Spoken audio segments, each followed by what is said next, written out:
Good afternoon. So happy to have all of you join us today. And I'm just delighted to welcome Shellye Archambeau to Bridgewater.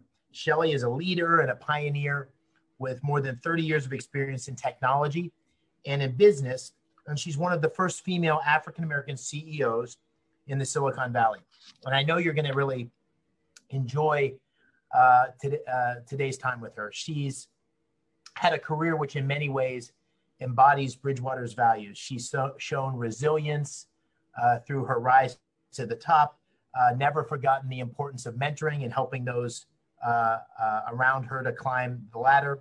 She's a bold communicator. You'll find that she's very candid, which would make her a great fit for Bridgewater.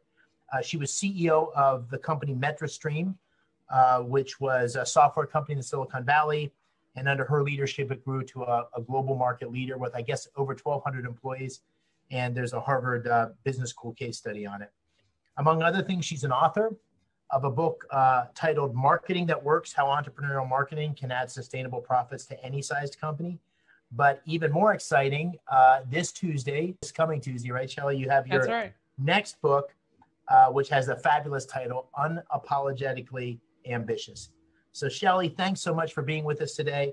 And I'm really delighted. As I mentioned to you, I'll start off with some questions, and you and I can have a conversation. Then I'll open it up to our audience. And I hoped I might start with just a little bit of a walk through your career. And how did it all start? And what inspired you to pursue the paths that you did? Oh goodness! So I am a bit unusual in that I actually decided I wanted to be a CEO when I was 16 years old. And the way that happened is I was having the conversation with my guidance counselor, the obligatory junior year conversation, which is, what do you want to do when you grow up, right? And I said, college. And she said, well, what do you want to do after college? And I said, honestly, I don't know. I just want a job where I can keep the thermostat at 72 degrees because my parents never let it go above 68. It could go below 68 in the winter, but never above 68. Anyway, and she said, well, what do you like to do? And I said, well, I love my clubs. I'm in everything.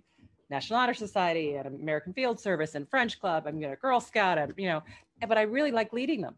And she said, well, if you like leading clubs, that's kind of like business. You pull people together to a common objective, go and execute. And I said, done. I love running clubs. I'll run a business. And when I looked around, people who ran businesses were called CEOs. So I said, great, I'll be a CEO. So honestly, it was that naive and that audacious. But I'm goal-oriented. So now I had a goal. Now I had to figure out how to go make it happen. So that took me to Wharton because it was the best undergraduate business school. And I figured if I did that, I didn't have to go to grad school. I'm sorry, are you muted? Yeah, with Alan Bowser, no less. At That's Wharton, right. Our own Bridgewater. That's how one of the ways that we got connected with you, Shellye. Yeah, absolutely. Alan and I met our freshman year at Wharton.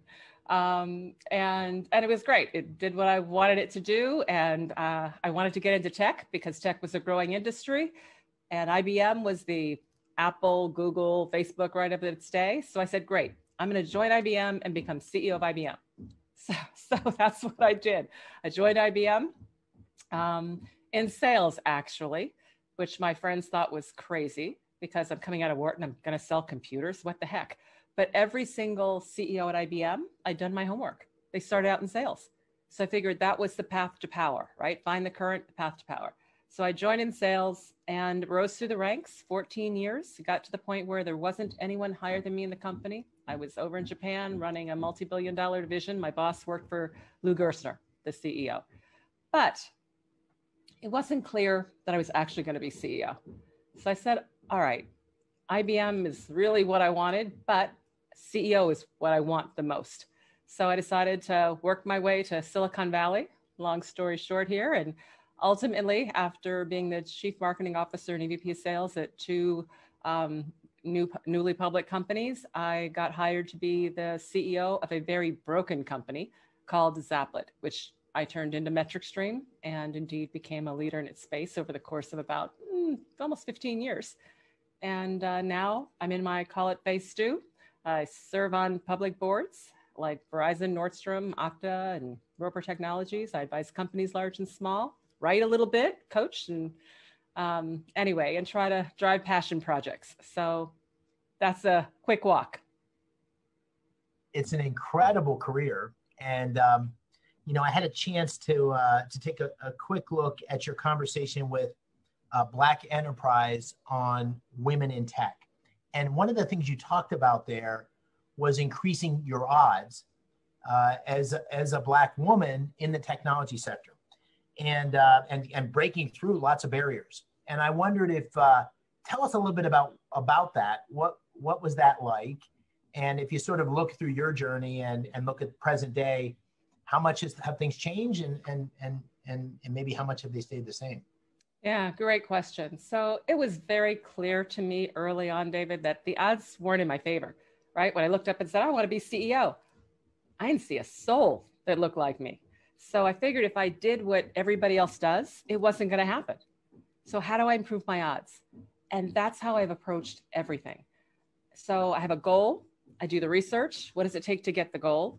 And then I ask myself, what has to be true for me to achieve it? And then I put a plan in place to make it true.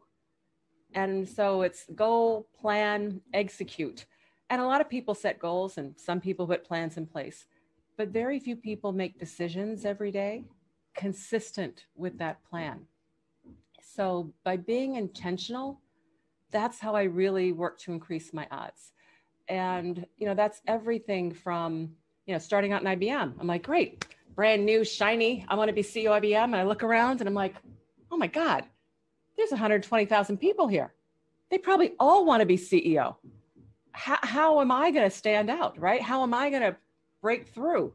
So it's figuring out how to create a skill set that will hopefully be value and set you ahead, right? In addition to just doing a good job, because hard work and ambition alone are not enough. You have to be strategic on how you think about these things. So anyway, I would tell you that being a female and then being a woman of color on top of it, yes, people always underestimated me. They didn't assume that I was actually ambitious and had goals and aspirations. So I definitely had to work harder just to be heard and to be seen for what it is that I offered. And that's been true all the way through. And frankly, I don't think it's changed. That part has changed that much yet. The good news is there are at least more examples out there. And because people now see a few more people who have done things like I've done, they at least can now imagine that. Before, they couldn't even imagine it. Yeah. I want to come back to some of those sort of broader societal issues, because I think it's obviously a moment where all of us are contemplating and reflecting and what's changed and what hasn't changed. Just another question on your career before we do that. I've got a theory of the case, and my theory of the case is that when you look at a very successful person like you, and behind the story, there's almost always a person or a couple persons that helped, mentored along the way. And I wondered if that's true in your case, and if so, is there a story or a person you can share that you were going to zig, and instead of zigging, you zagged because of this person's influence? Oh, interesting. I've been fortunate that I've had a lot of mentors and supporters along the way, which has been very, very helpful. In terms of zig versus zag, I'll be candid. My husband probably played the biggest role. He was definitely I call it my biggest cheerleader, my biggest fan and biggest supporter. But leaving IBM, as I mentioned, was really hard. I mean, I was basically born at IBM. I started working for them when I was at Wharton, and then joined them full time. And then, I grew up in my professional life with them. So I felt like if you cut me, I bled, IBM blue. But they weren't treating me right necessarily. And while I was disappointed, it was my husband who really helped open my eyes to say, Shellye, this is more than just disappointment, right? So I probably would have stayed a little longer at IBM. But he's the one who really helped me with that one. So that's one. Zig versus zag, I would say the other one would have been Bill Campbell was a big, and Yes, so the $1 trillion coach, right? Yes, that's Yes, right. so That's right. I want to hear about that. I read that book recently, and he sounds like he was a remarkable guy. Oh, he really was. He really was. So Bill Campbell was someone, he was on the board of LoudCloud, which became Opsware, the Mark Andreessen, Ben Horowitz company. And I was the chief marketing officer at EVP of sales. So I presented often to the board. I was at every board meeting, and I adopted Bill. So that's what I do. I adopt mentors. I never ask people. I just start treating them like it. Mm-hmm. So I adopted Bill, and frankly, I think he kind of adopted me right back. And Bill was great because he would give you the feedback you needed, but he was always there in terms of to support you, right? And help you go forward. So, I would tell you, he's the one that really helped open the door. He introduced me to Kleiner Perkins, Vinod Khosla, who ended up hiring me to be CEO. So he was definitely not just a mentor, but definitely a sponsor through that. And he was terrific. I mean, once I got my CEO job, I'd sit down with Bill once a quarter. And I did that for probably the first three years or so. And then I had created a group. I needed peers. This whole thing about becoming CEO, everybody tells you it's lonely. And you nod your head, you say, yeah, okay, it's lonely. But it's not until I got into the seat that I'm like, oh, what I really miss are the peers, the people that you can really talk to, right? So I created it. I just pulled together a group of other CEOs building businesses. And over time, Bill would meet with us as a group, right? And so he was just phenomenal, absolutely phenomenal, super supportive. Yeah, we can talk all day about that because I was so taken by how impactful he had been to so many people. And it was a very unlikely path. He was sort of a semi-successful football coach well into his 40s, and then all of a sudden had this remarkable run. Well, you capture some of this, I'm guessing, in your book, your upcoming book. So I wanted to ask you about that. And I know you never set out to be an author, and here we are, and you're about ready to launch. You can see it in the background there. That's right. Tell me about, and we're going to have lots of buyers here at Bridgewater. Tell me about the book. Why did you write it? Why at this point did you feel like you had a message that you wanted to share? Certainly. I have tried my entire career to be accessible. I actually respond. I respond to emails, LinkedIn's, et cetera. And it takes a ton of time, but I would do it because I wanted people to see that I'm a real person, right? I'm a real person. I'm here. You can touch me. So if you can do all that, then you can do what I've done, right? I'm not that special. I'm not this, so must be somebody special. But as I got more and more responsibility in my career, I could still respond, and I still do, but I couldn't meet with everyone that wanted to meet with me and both hear the story, understand the strategy, right? What do I need to do, et cetera. And I said, you know what, when I get to phase 2, I'm actually going to write it down. I'm going to write it down so I can share with others what people don't usually talk about in terms of these books, right? Most people, you say, well, how did you get to where you are? And they share the overview short story that I shared in the beginning. Oh, I took step 1, step 2, step 3, ta-da, right? And so when other people start to struggle and it's hard, they're thinking, well, obviously I can't do it. This is just too hard. Well, no, it's hard for everyone. And I wanted to share the fact that, yes, it is hard for everyone. And there are trade-offs and there are choices that we have to make.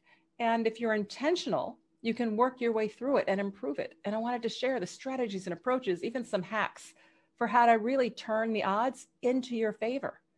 That's why I wrote the book, because I want more people to be able to achieve their aspirations and more people to be able to contribute to their full capability, because so many people never do. And it's all that wasted talent. And it's like, no, you can do it, right? Let me just show you, let me give you some tools to help you, but you can do it, because all these things, imposter syndrome, feeling like self-doubt and eating away, right? You think people who are successful, they don't have it? Yes, they do. I've had imposter syndrome. I still do. So I talk about it, right? But it's all those kinds of things. I just wanted to demystify, right, a little bit and just give people encouragement as well as tools to improve their odds. Well, I wanted to encourage everybody listening to put their questions in the chat room, and I'll try to draw them out. But while you're doing that, that imposter syndrome was something I wanted to ask you about, because I know that's something you highlighted in the book. And we've had a number of conversations recently at Bridgewater where that notion comes up of confidence and the belief that, someone, or particularly earlier in their career, has something to say, and having the courage to move forward on it. Talk a little bit about that. It seems how that manifested itself in your career, and then the shocking reality that you said, which is here you are, at the pinnacle of, a remarkably successful career, and still feel this at sometimes. Absolutely. It's fascinating. Studies show that most people, not everybody, but most people experience imposter syndrome at some point or another. And then for those listening, in case somebody doesn't know what that actually means, the whole imposter syndrome thing is that little voice in your head that says, you really don't know what you're doing, right? Or one day they're going to figure out that you're not as capable as they think you are. It's that whole self-doubt thing that feeds in that makes you feel like somehow you're a fraud, right? You don't really belong. You shouldn't take that job. You shouldn't, because you aren't really good enough. That's what it is. Well, studies show that not only do most people have it, but women tend to experience it more than men, but women of color experience it the most. And so it's important to understand that most people experience it. So when it happens, realize it's not you. It's just this thing, right? It's this thing. We live in a very judgmental world. And I think that's part of why we have this thing called imposter syndrome.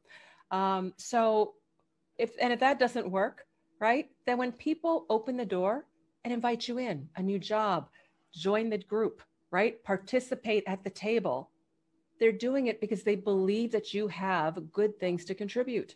Well, believe them, right? Don't fight that. And if that still doesn't work, then fake it. That's what I've done my whole career. Fake it until you make it. Just act like you know what you're doing, because eventually you will. You always do. So get over that first step, right? And just play the part. But it's interesting. I see that imposter syndrome is definitely related to confidence, but courage I see as something different. And courage is something that I wish more people would work on, because nobody's born with courage. When you see somebody courageous out there, boy, they have so much courage. They were probably born that way. They weren't. Human beings were born to be scaredy cats because we can't protect ourselves. Mother Nature built in a very strong fear, right? Flight. That is the reaction that most people have. So if you want to overcome it, you actually have to work on it. Just like muscle building, right? You want to build muscles, you want to build strength. Well, you got to work at it. It's practice. Courage is the same thing. So when you feel uncomfortable, right? When you're like, oh, this isn't comfortable, it's okay. The best way you get comfortable is you just push through it. And you realize that, oh my God, I spoke up and I didn't die, right? So anyway. So when we did our preparation call, you mentioned that your two superpowers were courage and discipline. Right. So talk about those, but talk about it in the context of you're not born with the courage, and you need to go to the gym. Well, how do you go to the gym? How do you go to the gym in courage? How do you go to the gym in discipline? How did you develop those things as key attributes of your success? Yeah, well, courage stemmed from not so great experiences, actually. Growing up, I grew up elementary school in the 60s. My family moved when I was in first grade, literally in the middle of first grade over Christmas, from Philadelphia to a suburb outside of Los Angeles, where for the first time, I was the only one that looked like me in my grade, if not the school. And this is the 60s. So civil rights stuff is going on. And for as many people that want civil rights, you have as many that don't. And so I learned very quickly, very harshly, that people didn't want me around. So, I got beat up, I was tripped, it's just not good. So therefore the courage thing I had to develop, because no matter what happened, the next day I had to go back to school. The next day I had to walk back into that classroom. So that I had to have. And so I learned that, all right, I don't feel good about it. I'm not comfortable. I'm definitely scared, but you know what? I did survive each time. And then as I got older, I learned that, you know what? If I was courageous, if I did step forward first, then it was actually a way to get other people to follow me. People like people who are courage. If you show courage and you're willing to step forward then people like to actually follow those kind of people. So being courageous actually became something that helped me attract and build, if you will, relationships and friends. And so I said, fine, then I need to strengthen this. So strengthening it for me was raising my hand to ask questions, stupid things, right? But raising my hand to ask questions. It was volunteering for things when it came forward. I always just leaned in to do things first. And over time, it just became comfortable. But all the way through. And then the discipline piece, I wasn't born with discipline either. So I use other people to help me maintain my discipline, because although I'm not very disciplined by nature, I do have a lot of pride, and I work really hard to keep the commitments I make. So if I want to be disciplined about something, I just tell people. Part of the reason I tell people my goals is because then I have to do them, because I'm not going to turn up and say, oh no, I didn't do it. It puts you on the hook. Yeah. Exactly. So use other people to help you, hold you accountable if that's what you need. When you step back and you look at your career, it looks like this. Everything looks like it's, up and to the right. But my guess is there were some moments where things didn't play out perfectly. And I wondered, we spend a lot of time here talking about mistakes and failure as an engine for self-improvement and learning and so forth. I wondered if you might share with us, a circumstance where things didn't work out so well, where you struggled, you had a failure of some sort, and how you worked your way through that and continued on your great career. Absolutely. So, Blockbuster. So I left IBM. This is 1998 timeframe. I left IBM to go to Blockbuster. I thought it was actually the perfect opportunity. For those of you that may remember, Blockbuster at the time was a behemoth. Is it so scary that only you and I probably know what Blockbuster? I was trying to be generous and say hopefully some people out there. But for those that don't know. Alan knows, but Alan's older than both of us. That's right. But Blockbuster, it was one of those things. That's where you rented movies. There was one on every corner. It was just the behemoth. And so Blockbuster was all about stores and retail, and they wanted to launch an online presence. And I was hired to be president of Blockbuster.com, which meant building this. And I'm thinking, fabulous, right? I'm building technology into the future, but off of a company that has this huge brand. This is going to be great. So I moved my family from Tokyo, which is where I happened to be with IBM, to Dallas, Texas to start this job. And in the beginning, all good. Get things going, get the site built, launched, etc. But honestly, like 8-9 months in, it becomes really clear that Blockbuster doesn't have the vision for the future. How did I know that? Because Reed Hastings then was the CEO of a fledgling startup called Netflix. And Reed and I got to know each other because we're in kind of that same space. They had technology, but no industry knowledge or relationships, etc. I had all the industry stuff, and I'm trying to build technology. They came out, pitched to the CEO, let's take Blockbuster.com and Netflix, put them together, go conquer the world. And my boss said, if that ever turns into anything, we'll just buy it. Okay, then. So here I am thinking, well, all right, they obviously don't have the vision, but I've just moved my family. My daughter's just started high school, right? My son's in school, and this isn't going to work. And I'm in Dallas. There's no other tech in Dallas, right?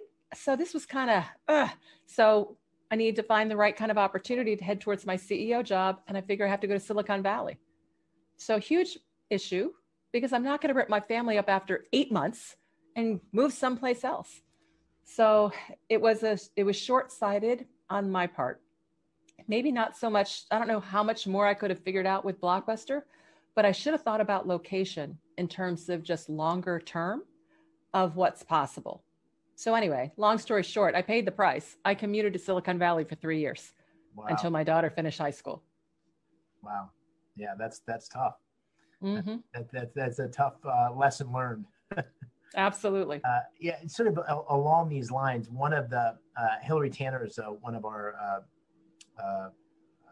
women here at Bridgewater, and just asked the question in the chat room about rejection and whether at any point along your career there were moments where you were rejected, didn't get the job, were told that you weren't the right person for whatever you were aspiring to on your journey to CEOship. Did that ever happen? How did you process that? How did you rebound from it? Yes, yes is the answer. It did happen. I was actually going after my, I'll call it first executive job, and I didn't get it. But here's where sales, and honestly, I think everybody should spend a stint in sales, because here's where sales really helps. I'm actually not afraid of getting a no. I actually like getting no's. And the reason I like getting no's is they bring clarity, because you don't accept a no. By the way, no doesn't mean no forever. No just means not now. It means something's not right. So when you get the no, you get a chance to find out, well, what will make it right? So when I got the no on, hey, I think I'm ready, and they're like, no, not ready. Then it's like, okay, so what do I need to do to be ready? And then you get the roadmap, right? So whether it's, for me, it was an experience. And so fine, I went and got the experience, and then I got it the next time. So don't be afraid, and don't see it at all as rejection. So I didn't really see it as rejection.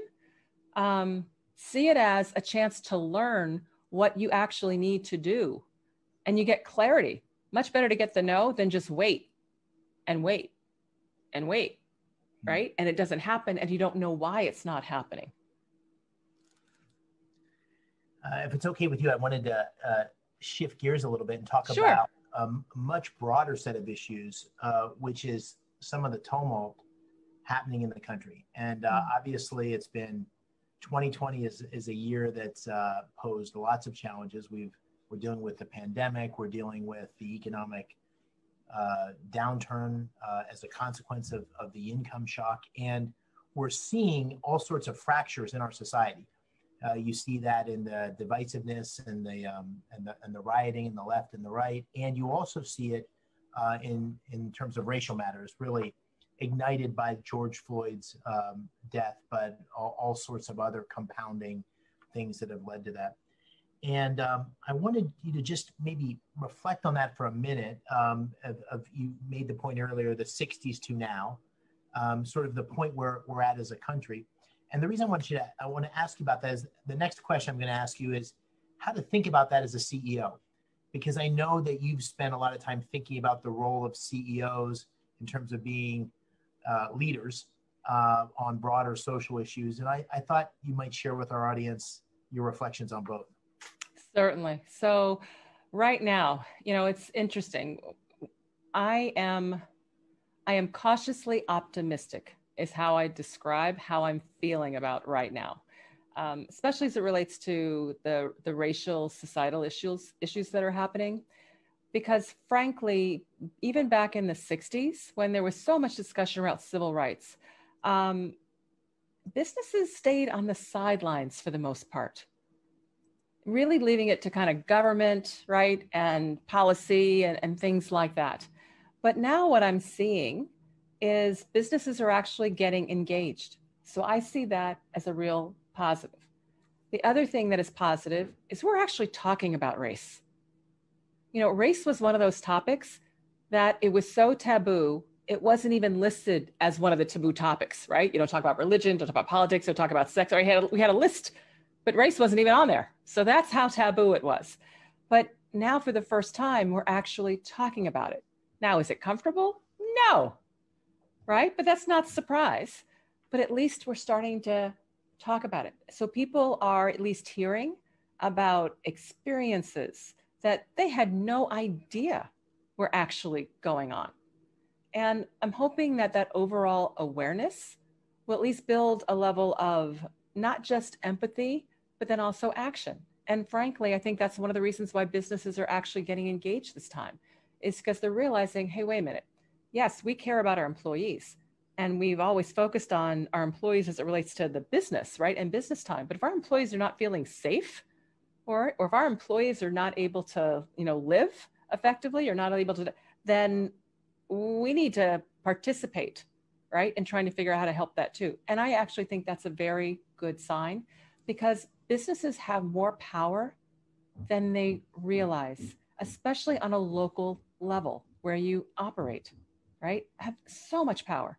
And frankly, I don't think we use, as business people, I don't think we use all the power that we have to actually impact some of the social, change or improvement that is required.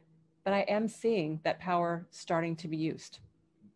And you see this playing out, this debate playing out in lots of different ways. But one of the areas that's been interesting to me is the debate around sort of stakeholder capitalism.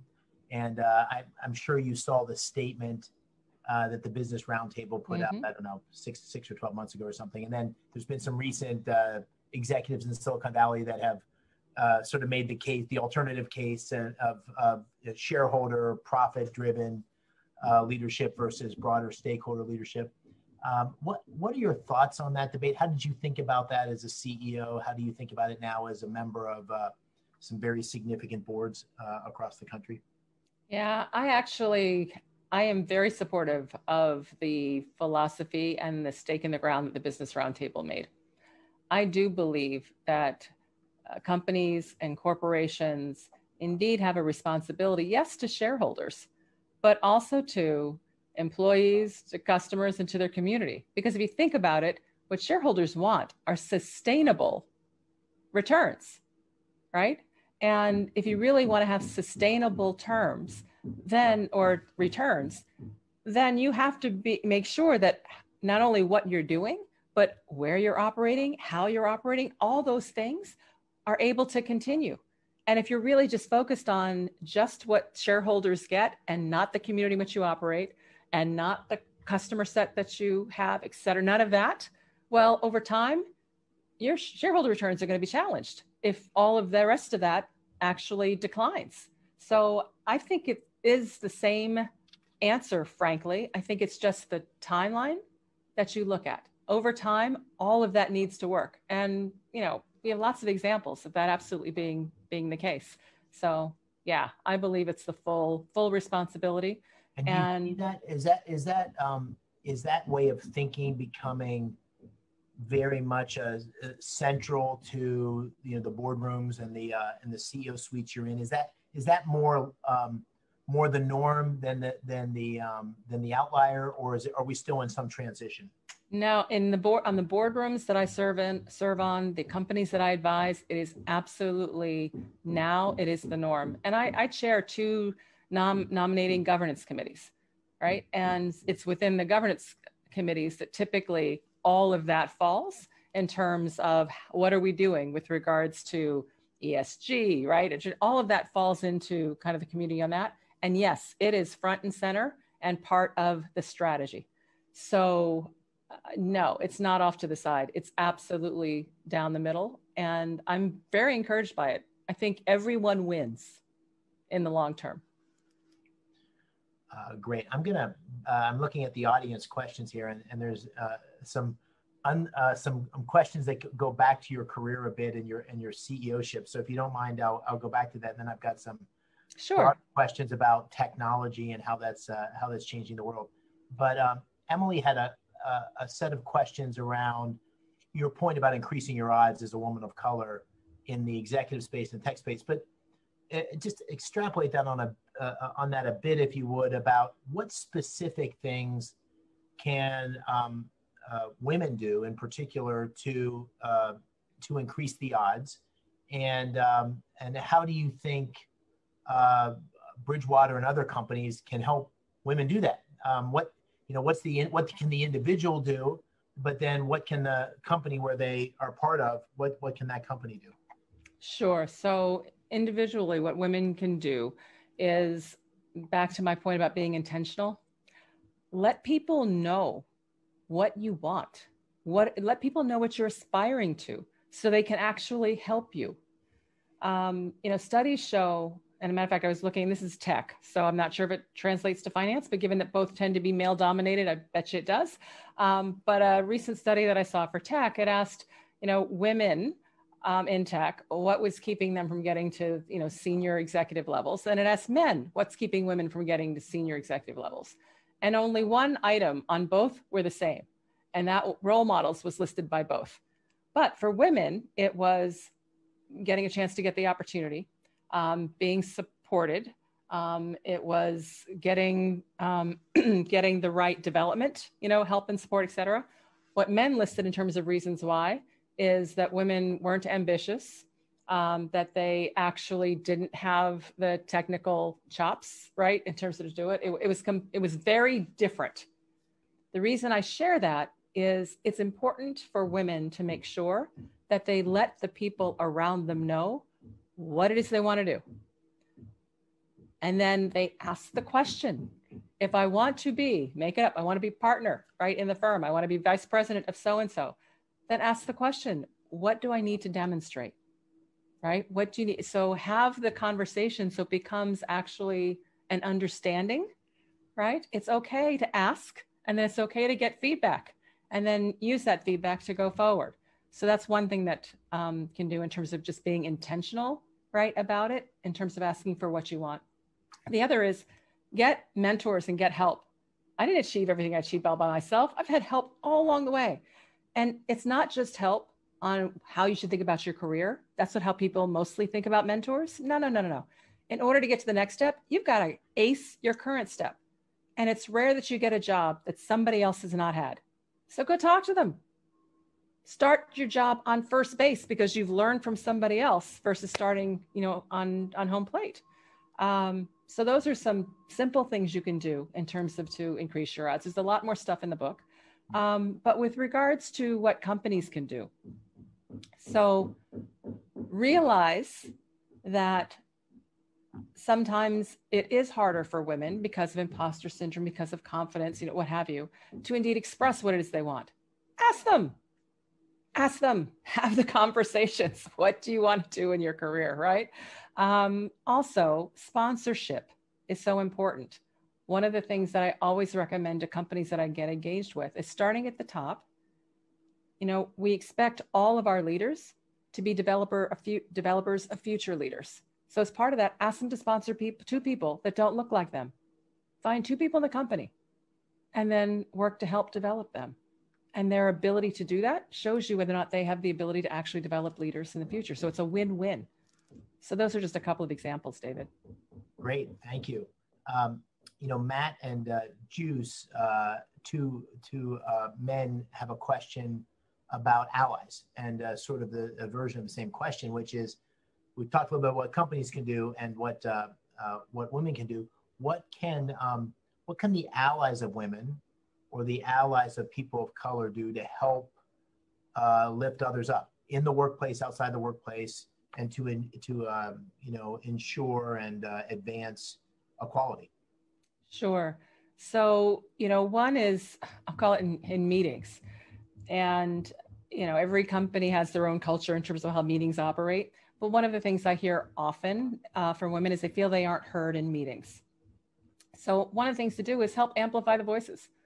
When a point is made by a woman that you think is a good point, instead of keeping it to yourself that you think it's a good point, it's like, oh, that's a good point. Actually say it. Say it.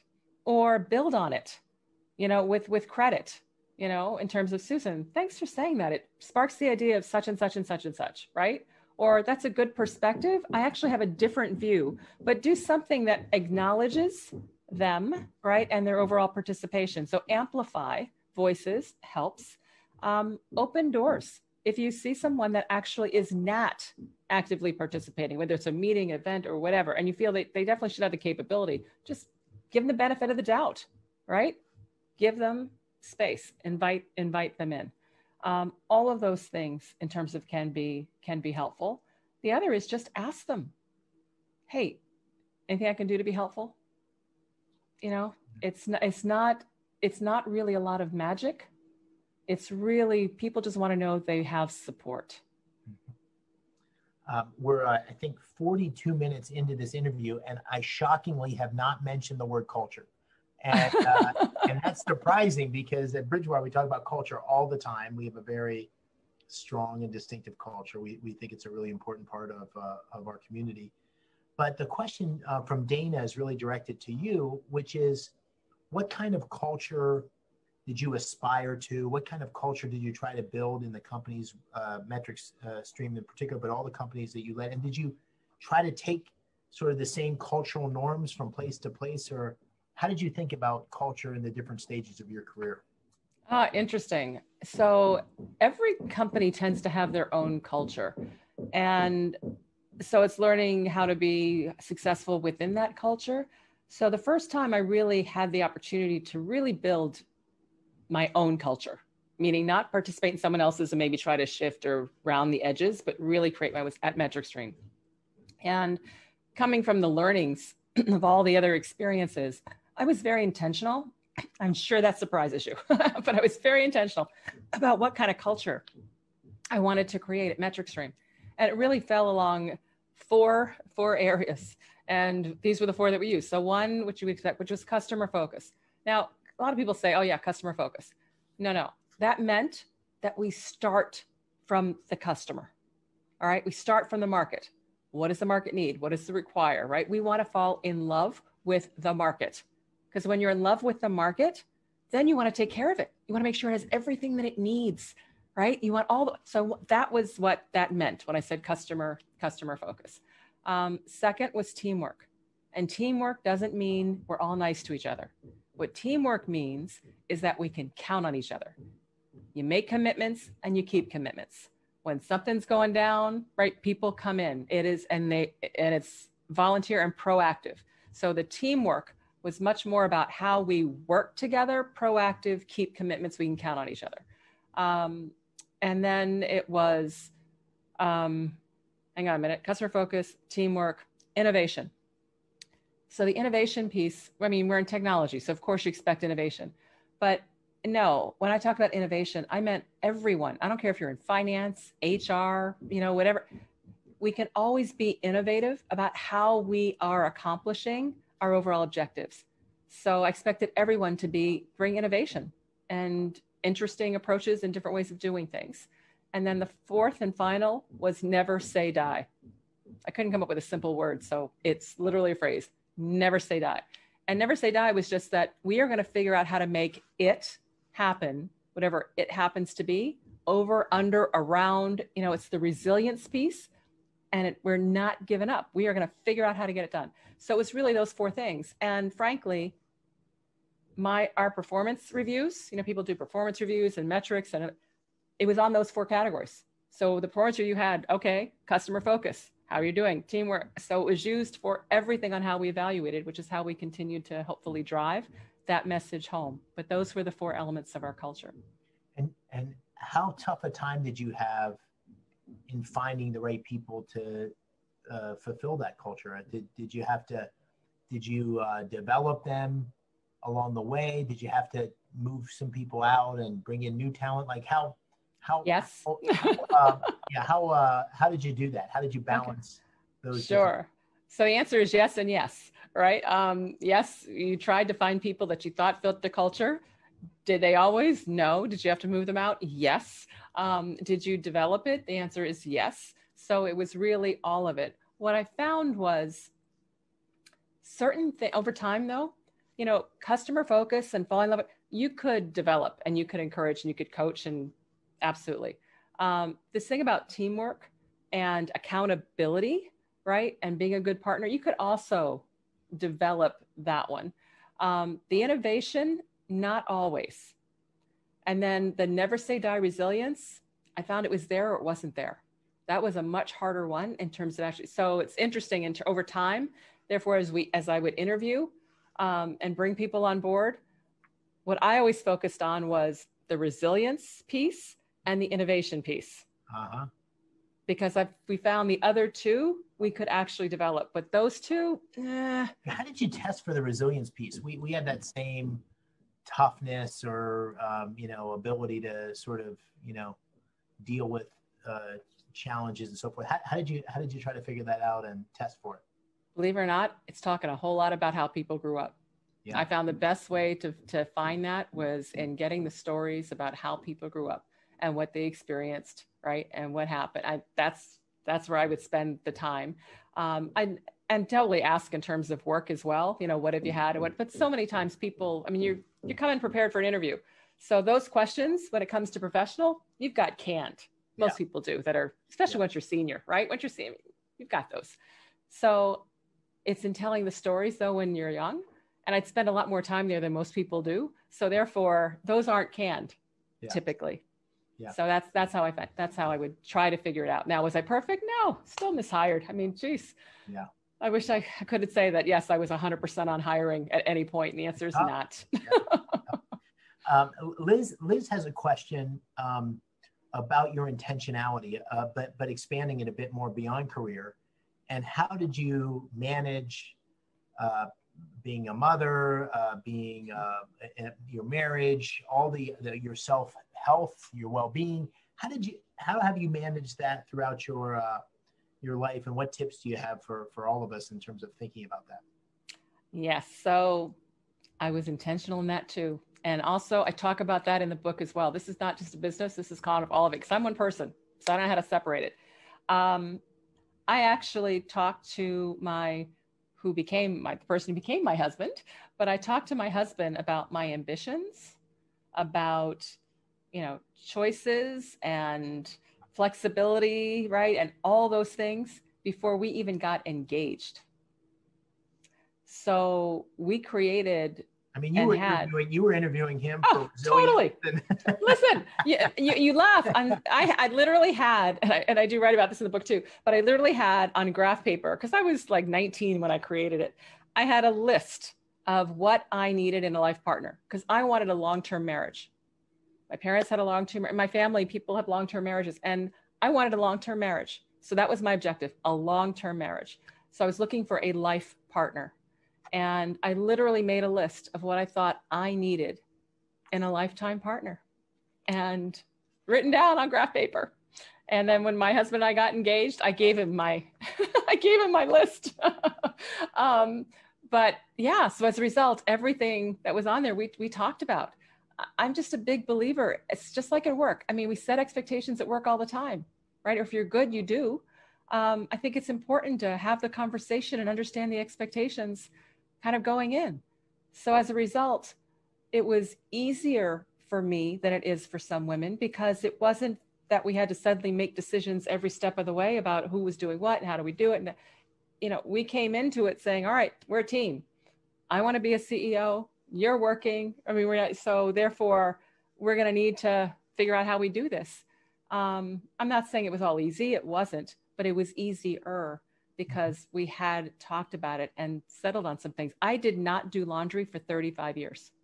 Did not do laundry. Not. The only thing I did, maybe I can think of a few times where if I was walking by the laundry room, you might say, could you put the wet stuff in the dryer? Like, yep, I can do that.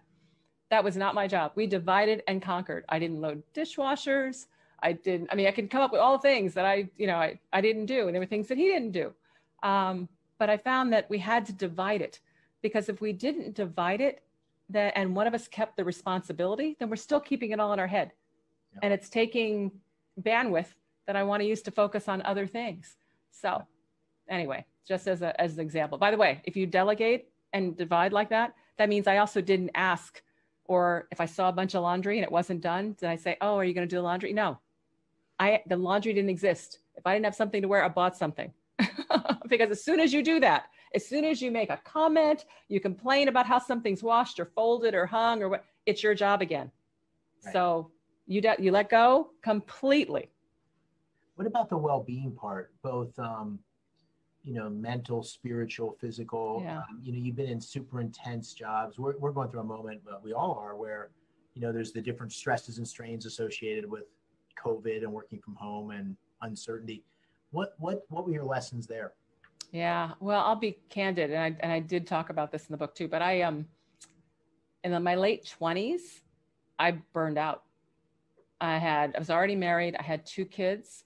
I'm working hard we're kind of working up that ladder. I'm trying to get to my first big P&L by the time I'm 30 at IBM, and I'm doing all these different things, and I'm in the community, and anyway, I literally burned out to the point where I was depression. I was literally was depressed. And it never happened to me before in my life. I didn't even know what the heck it was. I just was having a hard time getting out of bed, and I was having a hard time. So I actually went to see a psychologist because I'm like, I don't know what's wrong with me. And what I learned through that process was I was giving away 100% of myself to everybody else, And I wasn't refilling the tank at all. So what I learned is I need to take care of myself. And I know people say that all the time, but until you actually learn it, give yourself the oxygen before you help the neighbor. It's the same thing. So honestly, what I've always done now, two things are like non-negotiable for me: exercise. And even if I can only get 15 minutes in, I do something, but exercise. And I eat 3 meals a day. Now I know that sounds ridiculous. People are like, of course, everybody eats 3 meals a day. No, they don't. I eat 3 healthy meals. It's not a granola bar and an apple or a bag of peanuts, right? Because even when I was a CEO, I'd bring my lunch. If I didn't have a lunch meeting, I'd bring it. And the reason I brought it is because you get busy and then you're not eating the right things. So if I can do those 2 things, then I'm usually okay. And then I have some other things that I do too, but those 2 are like non-negotiable. So the key is, and I've never had a problem since, but you do absolutely have to figure out, what does your body need? And then it becomes non-negotiable that you have to do that for yourself. And how did your kids, or how did you manage the kid part, and how did they experience, the high-powered mom CEO? And how did you and your husband, who was also working, balance all that? Yeah, so it was always challenging. We had a family calendar, that as soon as we could put it online, we put it online so that everybody could see what the heck was going on. And frankly, Scotty worked up until, I guess, Maryland's, what that would have been, up until Keaton was probably 5 years old or 6 years old. My son, he's the baby, the youngest one. And then he actually started staying home, because at that point I was on track for what I wanted to do. We were willing to make the trade-offs for one wage earner, and he actually stayed home. Mm-hmm. But before that, it was all about, honestly, calendaring. Who's got what, when, laying it out, and getting help. So we had a nanny or au pairs.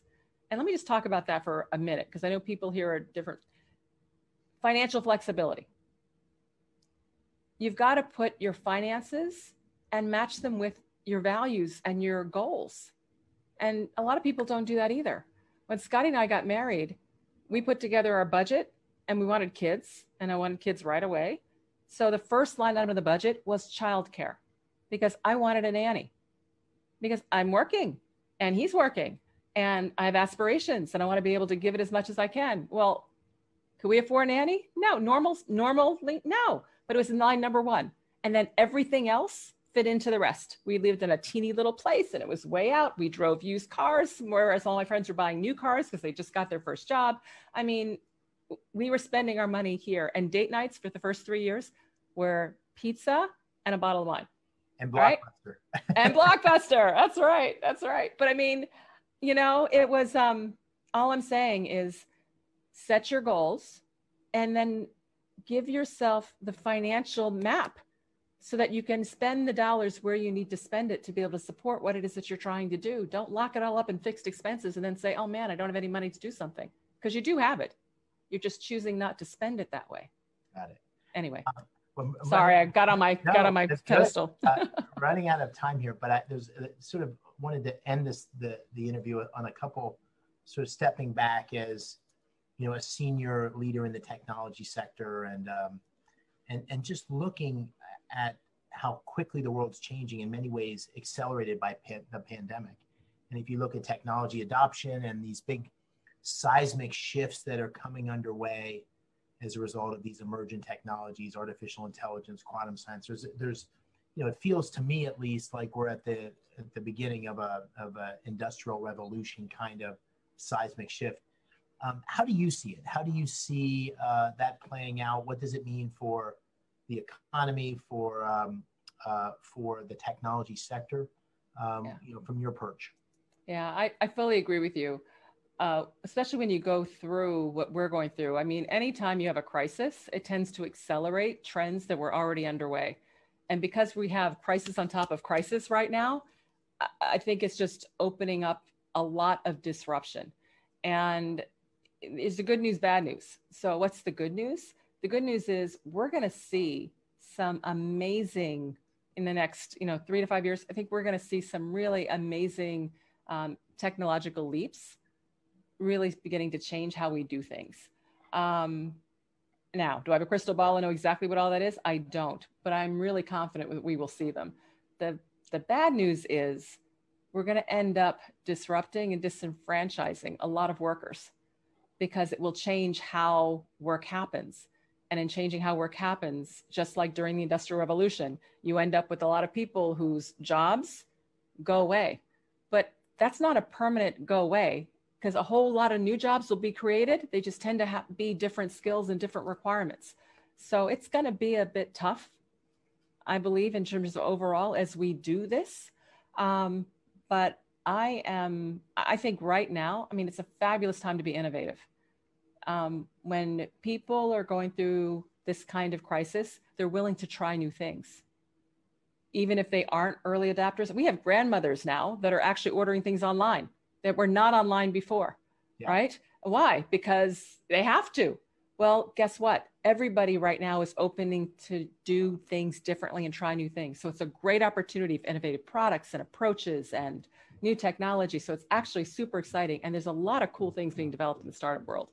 What's actually gonna actually click, that I don't know. But I am super excited between what's going on with telecom, with 5G, and what's happening in technology. All of it's coming together, and we're going to have just some amazing opportunities. Okay, so I'm going to end with you going back to your book. We've got a lot of people on the line here who are early in their careers, who are unapologetically ambitious, who want to do great things. And so, what advice would you have if you think about that changing landscape you just described? Lots of disruption. You look at the opportunity that great ambitious people have. What would why don't we end on just a note of advice for those people, and they can get the full download in your book. But what would you suggest to them?